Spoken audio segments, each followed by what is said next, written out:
My heart wasn't pounding. It was cold and still, like a stone in my chest. If you listened closely, you could hear the soft, sickening thud of my husband's confidence hitting the marble floor before he even knew what was coming. He was smiling, you see, that practiced, charming, utterly false smile he saves for big moments. He was raising a glass to our unbreakable love, surrounded by our closest friends. His mistress, a woman who thought she was so clever, was right there, beaming innocently beside him. They thought they had won. They thought I was the oblivious, predictable wife. But the truth?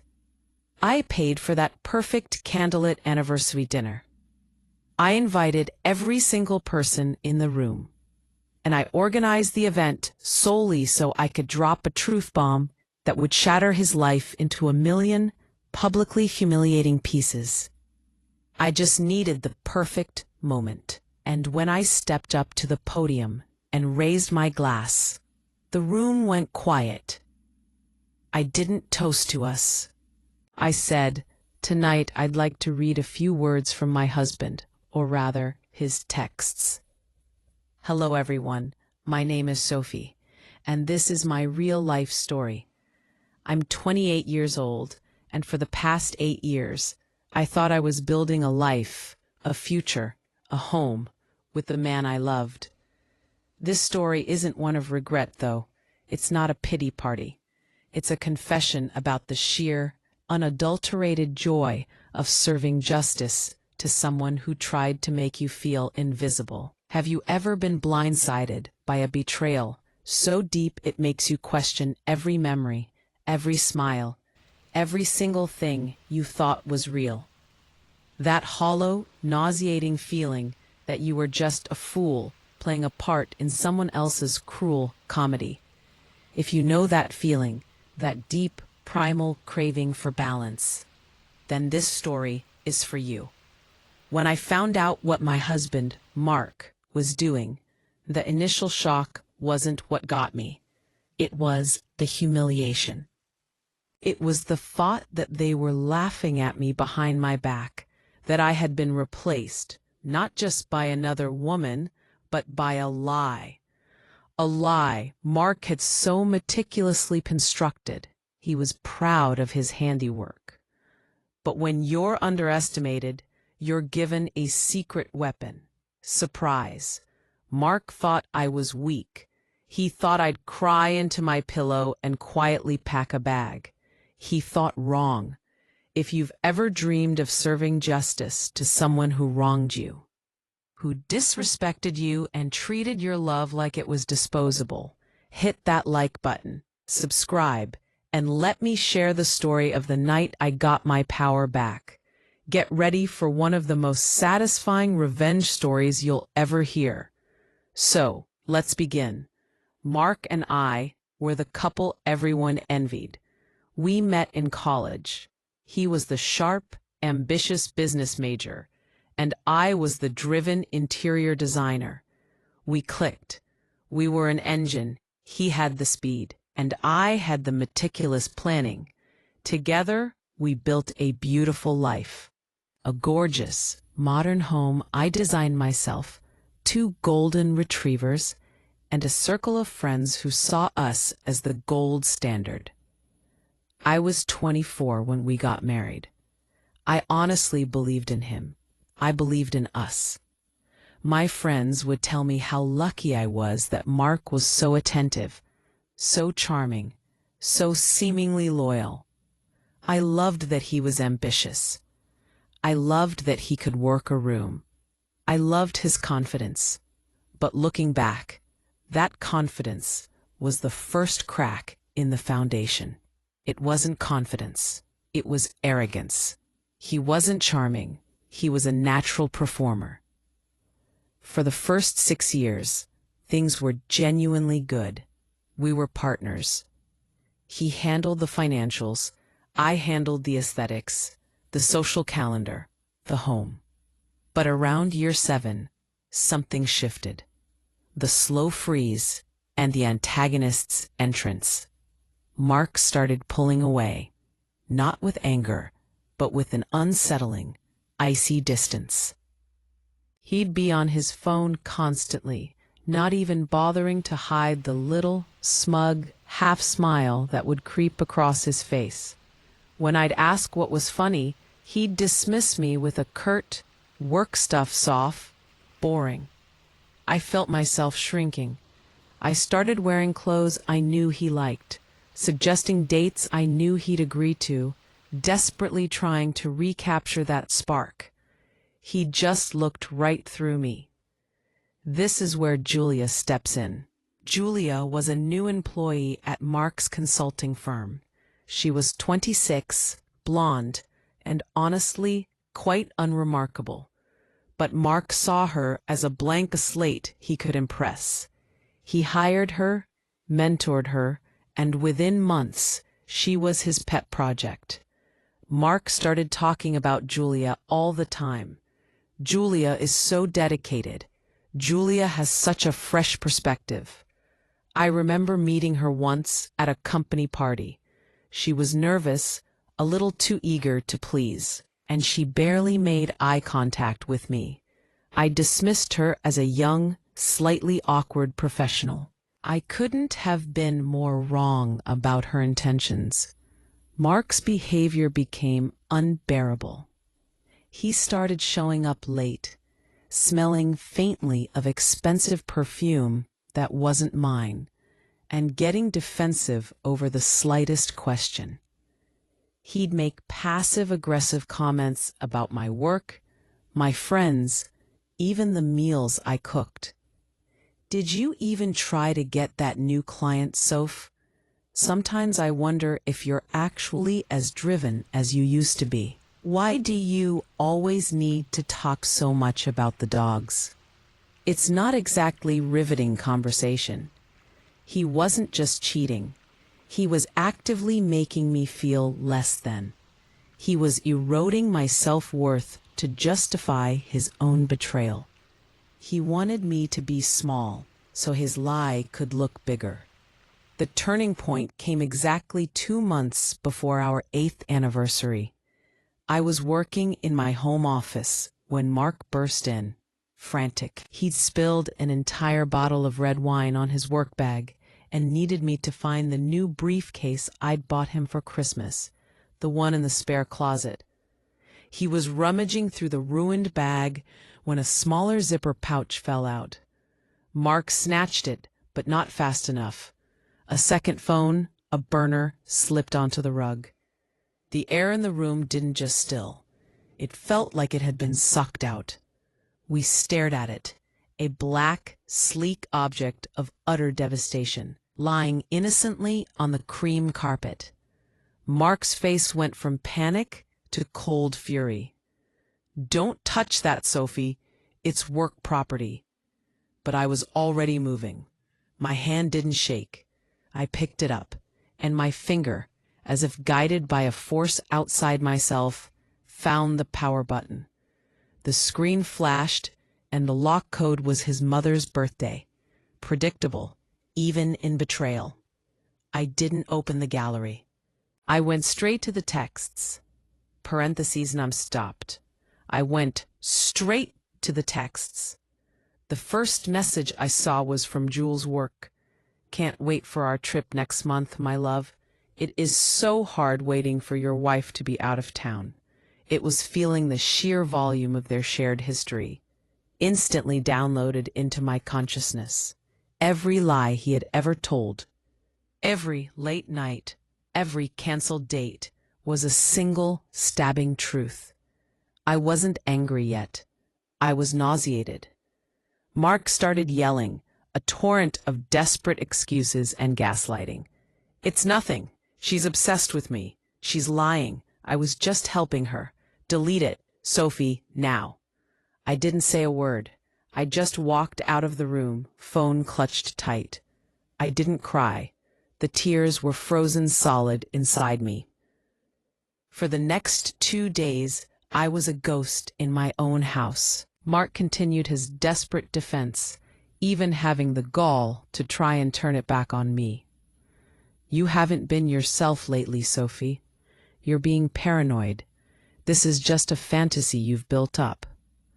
This disrespect, this belief that I was so stupid I would believe his blatant lies, was the catalyst. It snapped the nausea into a razor-sharp, blinding fury. I sat alone that second night, staring at the contact Jules' work. I scrolled through months of their text history, reading every nauseating detail. The pet names, the inside jokes, the plans for a life he had sworn he wanted with me. They weren't just sleeping together. They were building a fantasy together. He'd booked a weekend getaway for them on our anniversary weekend. That detail, the deliberate desecration of our day, broke the camel's back. I realized I couldn't just leave. Leaving quietly meant he won. Leaving meant he'd spin the story to our friends, the people I introduced him to, claiming I was the unhinged, jealous one. He'd get his new life, a clean slate, and I'd be the wounded woman who fell apart. I refused. A plan started forming, crystal clear and terrifyingly simple. If Mark wanted an anniversary celebration, I would give him one. A memorable one. One that would destroy his reputation, the thing he valued most, in front of his entire social circle. My internal monologue was no longer frantic. It was surgical. Mark, you think you're so smart? You think I'm just a predictable wife? Watch me.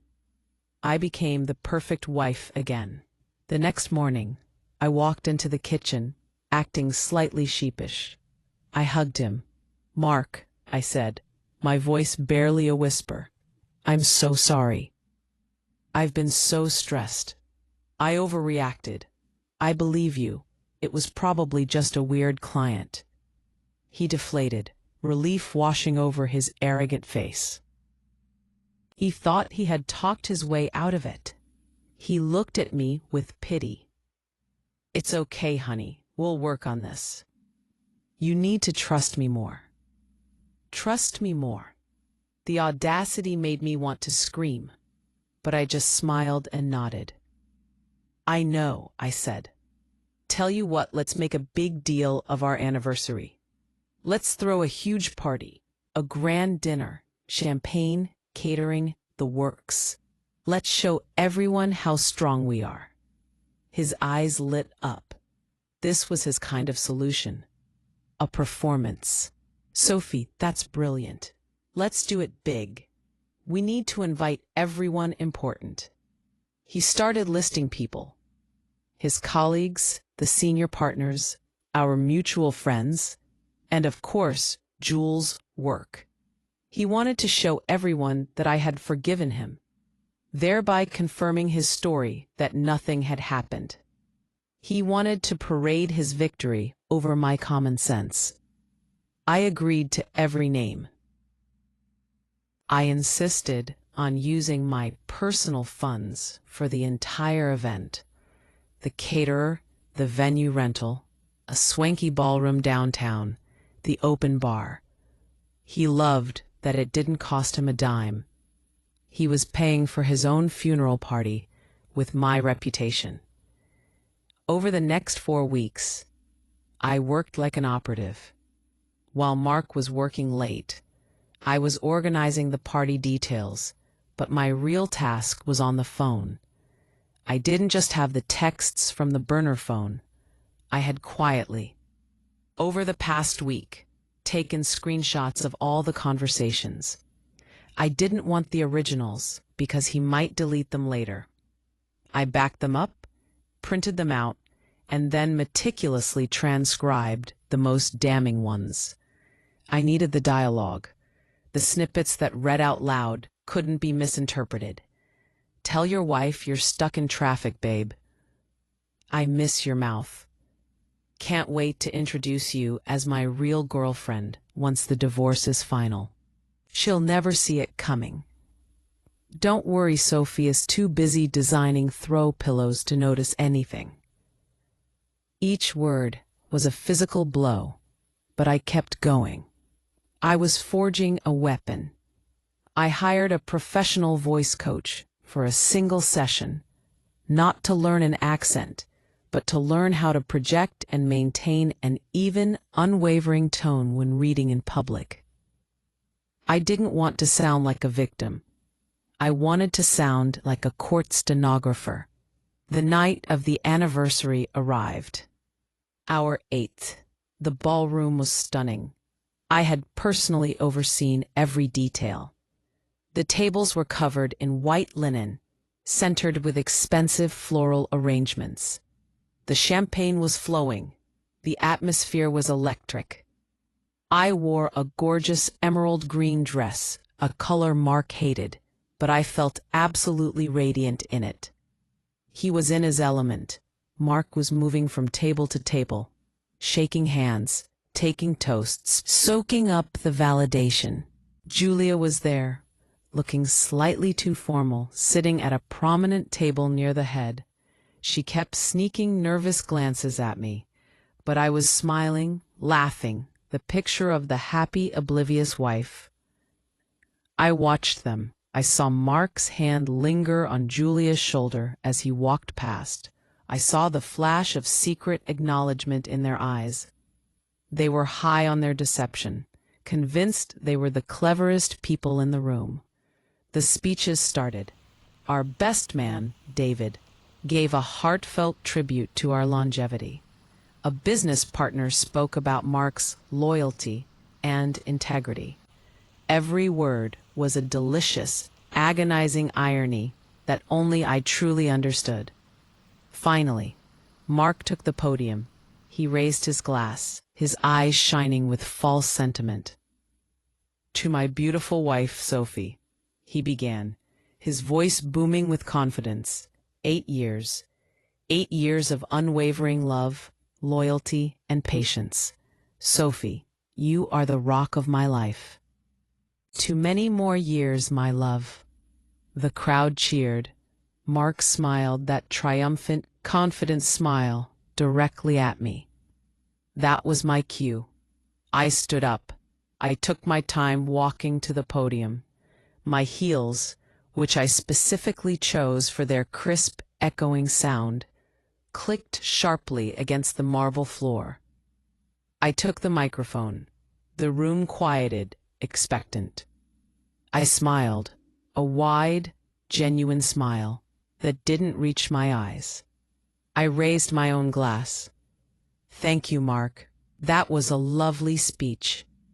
8 years is a long time, and I agree with everyone.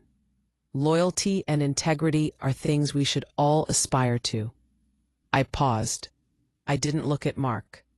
I scanned the room, making eye contact with our closest friends, our professional peers. I let the silence stretch. "Before we move on to dessert," I continued, my voice calm, clear, and perfectly amplified, "I just wanted to add a small private toast of my own. Tonight, I'd like to read a few words from my husband. Words of his own, written in his own voice, or rather, his texts." A wave of confusion rippled through the room. Mark's confident smile vanished. His jaw went slack. He looked like he'd been hit by a truck. Julia, at her table, instinctively raised her hand to her mouth. I held up the printed, laminated sheet of paper. This was my script. "This first message is from my husband, sent 2 weeks ago to a contact he called Jules Work, regarding my plans for this very party." I began to read, projecting every word. "Mark, she's so clueless, Jules. Wants a huge party to show everyone. Fine by me. The more people who see me winning, the better. She's paying for the whole thing, too." Lull. Upon a gasp went up from a table near the back. I pressed on, my voice like ice. I read the messages in chronological order, starting with the mild, flirty ones and escalating to the truly vile and disrespectful. I read the pet names. I read the crude descriptions of their meetings. I read the ones where he insulted my appearance, my intelligence, and my work. Mark, I feel sorry for her, but honestly, she's become so boring. Can't wait for you to move in. P. Julia, when is she finally going to find out? This is so thrilling and exhausting at the same time. P. Julia was now frantically looking for an exit, her face an alarming shade of crimson. Mark was trembling, trying to get to the podium, but he was surrounded by tables and stunned people. I didn't let him near me. I held the microphone up high and continued to read, not raising my voice, not allowing one single crack of emotion. The room was deathly silent, except for the tiny, precise sound of my voice, destroying his life. I read the text about the canceled date where he claimed he was helping his sick mother, but was actually in a hotel with Julia. I read the one where he mocked a deeply personal story I had shared with him. I concluded with the most recent text sent just this morning. Mark, one more night of the charade. Then it's just you and me, beautiful. I'll get my lawyer on retainer next week. She won't know what hit her.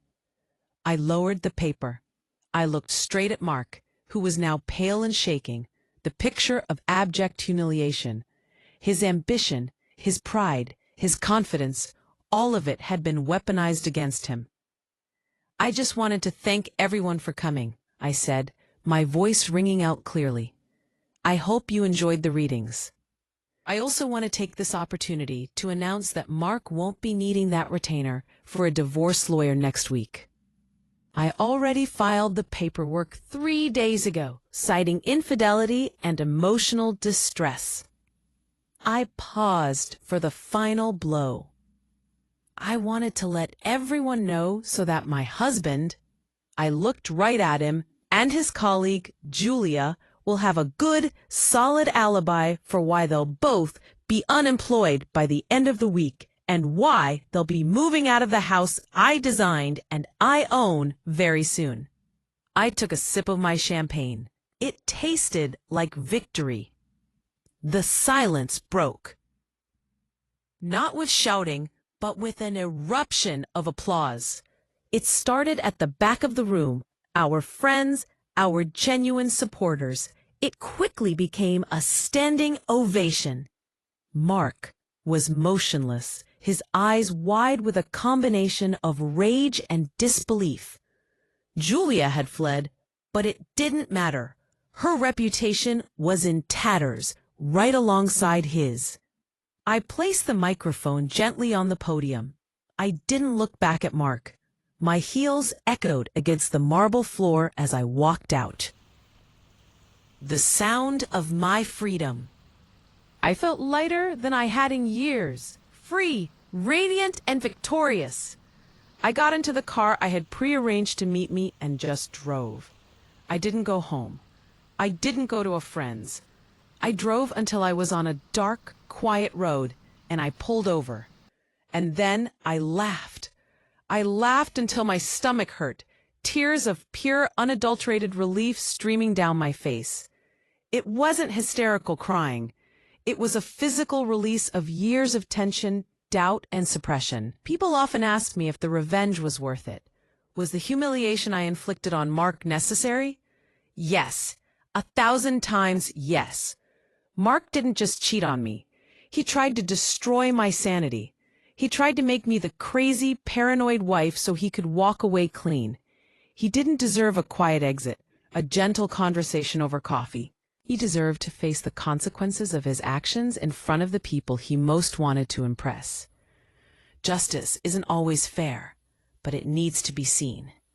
The aftermath was messy but swift. The divorce was finalized quickly because I had the evidence and I controlled the narrative.